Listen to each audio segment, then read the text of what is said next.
mission that put the first man on the moon. What did we hope to achieve? What did we hope to learn? Have we opened our minds to the complexities and mysteries of the universe? And a 1935 pressure suit for high-altitude flight provides a prototype for modern-day suits protecting astronauts in the outer reaches of space. The 1960s, a decade of political and social change in many parts of the globe. As the peoples of the Earth explored new boundaries of social interaction, explored the changes in our environment, another exploration was taking place high above. A series of remarkable achievements as the world's astronauts and scientists probed the far reaches of space, bringing to the earthbound population incredible views and a better understanding of our world and the atmosphere that surrounds us. Some of the most significant revelations evolved from the series of NASA's Apollo missions, the ultimate objective of which was landing a man on the moon.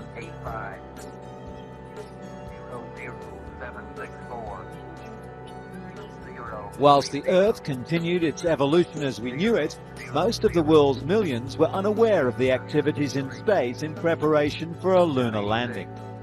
The flight of Apollo 9, astronauts McDivitt, Scott and Schweikert checked out the lunar module in flight and docking maneuvers with the command service module.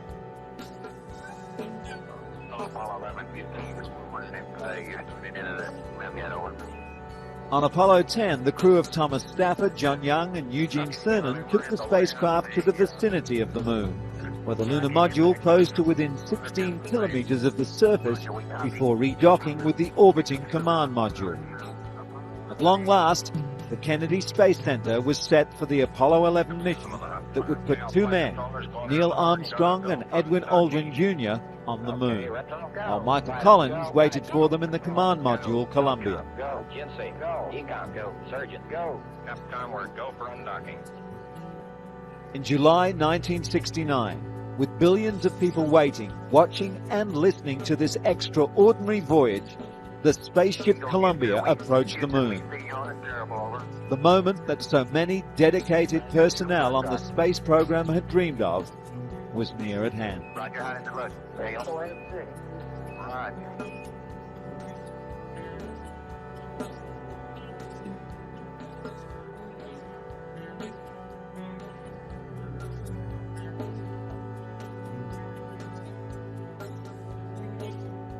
Cleared by Mission Control to proceed to the moon, the astronauts on board Columbia, under the direction of Michael Collins, fired the SIVB engine, increasing the velocity of their spaceship to 38,400 kilometers per hour.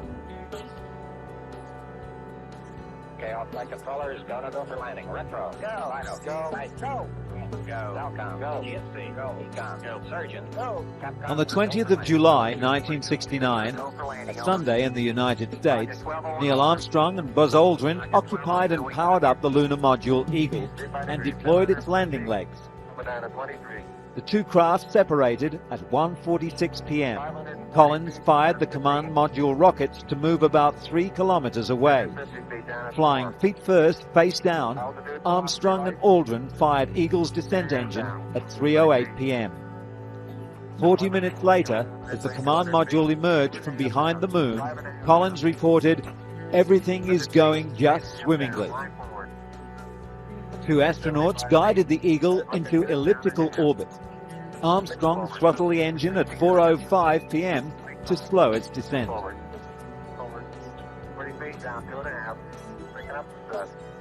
As the moonscape came into clearer view, Armstrong saw they were approaching a crater almost as large as a football field. He took over manual control and steered toward a less formidable sight. At Mission Control, physicians noted his heartbeat had increased from a normal 77 to 156. The world heard Armstrong's quiet message. "Houston, Tranquility Base here. The Eagle has landed." In Houston, the relief of the tension was palpable. On Earth, global activity came to a standstill as billions listened on the radio or watched the drama unfold on television. In homes, on street corners, in schools, people were spellbound. The unthinkable had happened. Man had landed on the moon. Later, the crew explained that at some distance from the surface, fine dust had blown up around the spacecraft and obscured their vision. They felt no sensation at the moment of landing and set to work telling people on Earth what they could see from Eagle's windows. At 6 p.m., Armstrong recommended that the walk on the moon should begin about 9 p.m., earlier than originally planned. The world continued to watch.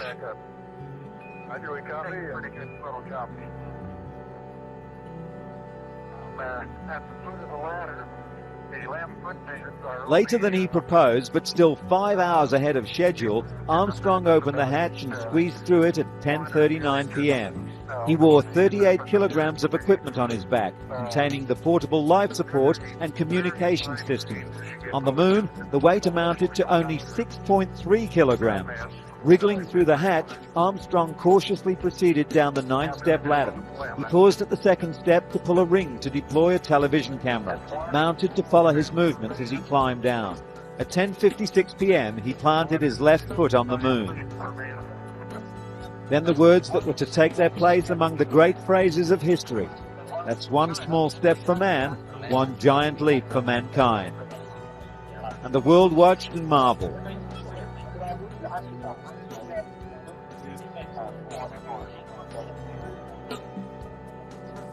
45 miles above the moon's surface, Michael Collins, quite alone, completed an orbit every 2 hours. He listened to the progress of the moonwalk and awaited the moment until his companions on the surface would lift off to rendezvous with him.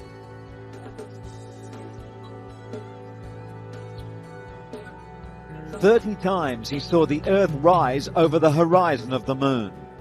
12,000 miles of twilight, a line that divides night from day for 3 billion people on spaceship Earth. It is good to see the whole Earth, and to see the Earth whole."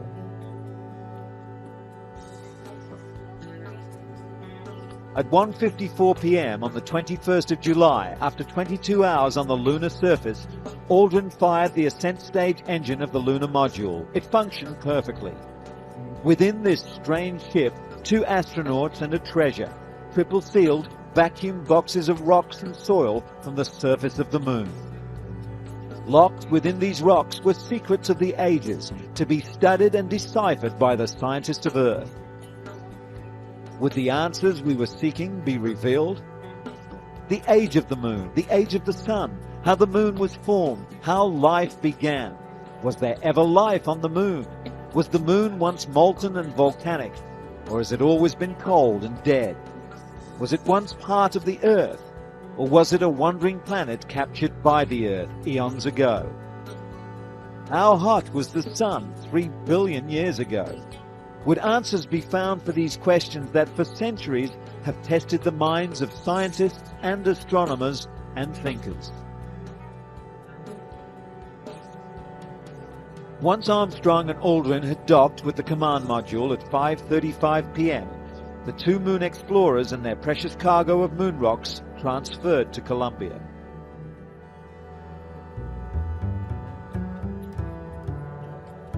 The faithful Eagle, its task completed, could be cut adrift.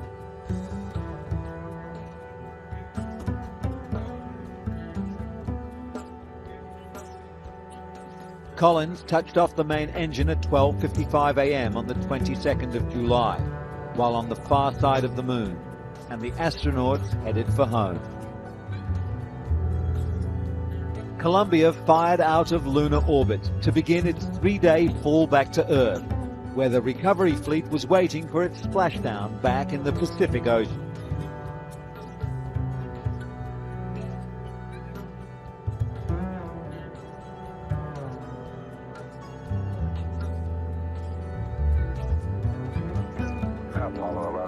Because of stormy seas in the Pacific, the astronauts, after consultation with Mission Control, adjusted their course to a new landing area, 434 kilometers from the original site. Awaiting their arrival, the aircraft carrier Hornet. On board a special passenger, the President of the United States, Richard Nixon. The triumphant crew splashed down in the Pacific at 12:50 p.m. on the 24th of July. Armstrong, Aldrin and Collins then undertook an exhausting 45-day world tour aboard Air Force One to 27 cities in 24 countries. What was it we were really celebrating? 3 men who had done what no man before had done? A technological feat that was believed to be beyond the realm of possibility. The fulfillment of an age-old dream. Were we celebrating simply because it had been a long time since we had anything to celebrate? Or was this something that had touched an irrational, unthinking instinct in the cheering throng?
Whilst the Apollo 11 crew enjoyed their tumultuous welcome, it was time for the scientists to complete this extraordinary mission, to discover what they could from precious material that had been transported to them from the far reaches of space.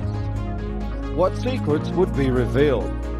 Bombarded by solar particles for billions of years, but unchanged in any other way, a moon rock is like a diary of the sun, an eye unblinking since time began. It stared across the sea of space, but watched the blue planet when life began.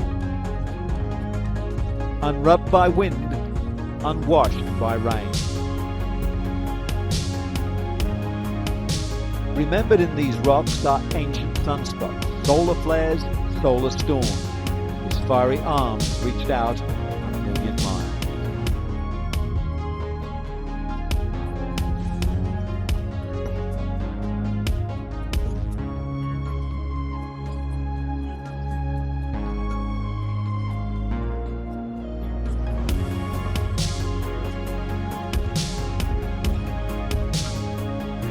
We have reached out with our telescopes. We have reached in with our microscopes, seeking what is the source of life? What combination of energy and elements brought it into existence? What is the relationship between the non-living and living things? How delicate is this balance? Man slowly begins to realize how fragile is his bubble of life. Perhaps we would see what these rocks have seen and remember back those billions of years to decipher the life of the sun.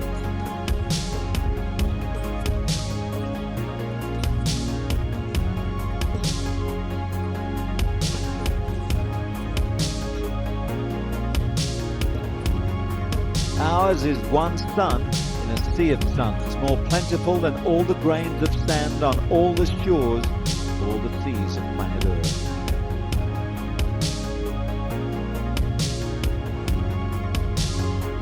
Now that we are free to wander from Earth, perhaps we can find the answers to our questions.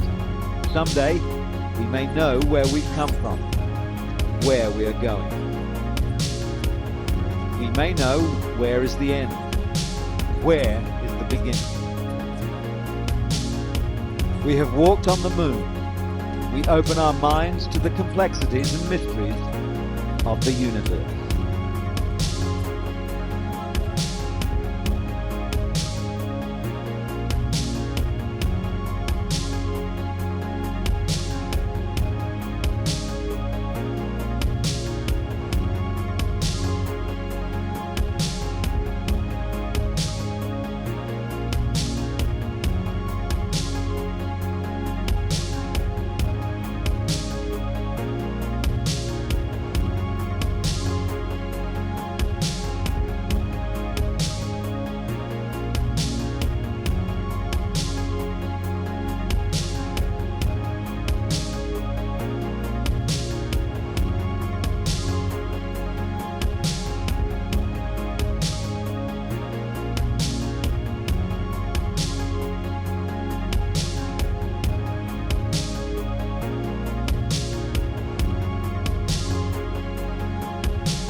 Every year, millions of visitors come to Washington, D.C. to tour the National Archives, America's largest storehouse of historic documents. On show, the Constitution of the United States. And to help monitor the aging process of this document and others, such as the Declaration of Independence and the Bill of Rights, the National Archives installed a space-age camera, designed by NASA's Jet Propulsion Laboratory in Pasadena, California. The task facing the NASA experts was determining what kind of technology could be used to provide a long-term monitoring system that would allow them to have baseline information that was taken at the beginning of the monitoring period, and then to be able to follow, in a very detailed fashion, the condition of the documents over the next 50 to 100 years. NASA engineers designed the National Archives camera, adapting technology normally used at that time for deep space missions. The camera images the documents by scanning under green light a handful of pre-designated postage stamp size areas. In this case, a practice target is being used instead of a real document. During each pass of the scanner, 1 million bits of digital information are collected. The system has the capability of going back year by year to the exact same spot in order to make comparative studies on the condition of the documents.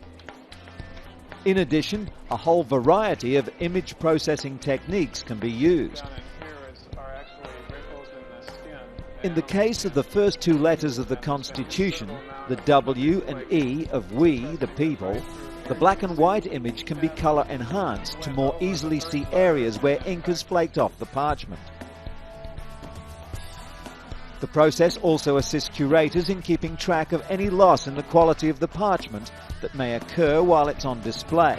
This is particularly important for documents that are frequently exhibited. The monitoring system can also be a valuable tool in determining what kind of active measures can be taken in order to save and stabilize a document or piece of artwork.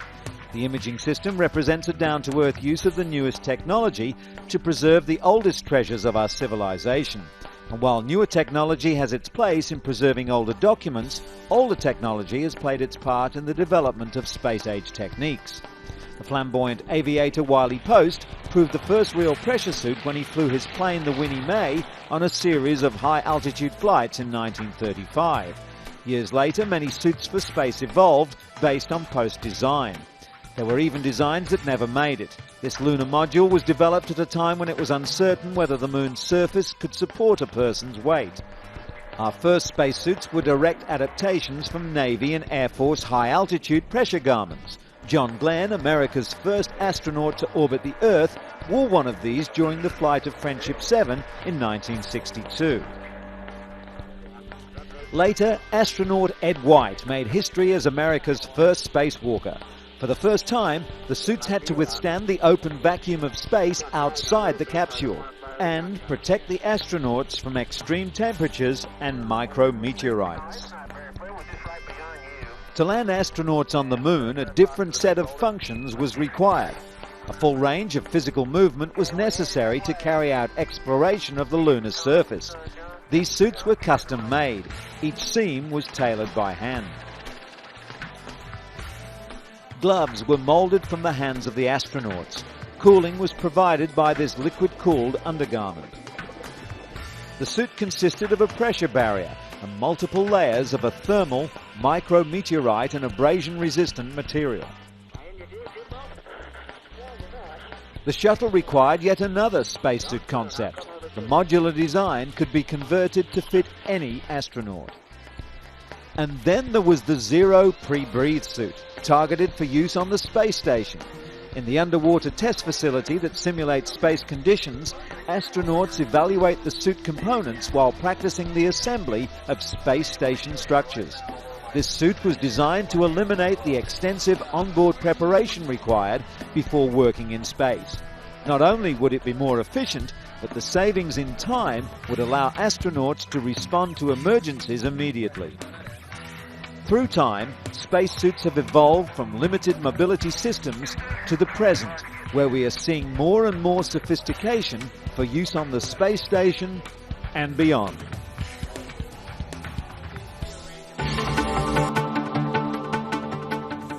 And finally, let's take a view of the Great Lakes, viewed from the orbiting International Space Station, which travels at 17,500 miles an hour. And here are the lights of Houston at night.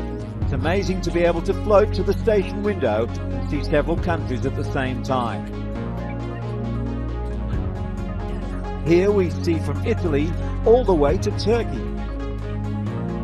And the space station crews are able to see phenomena that very few people will ever see. Here we see the Southern Lights, or Aurora Australis, over the continent of Antarctica.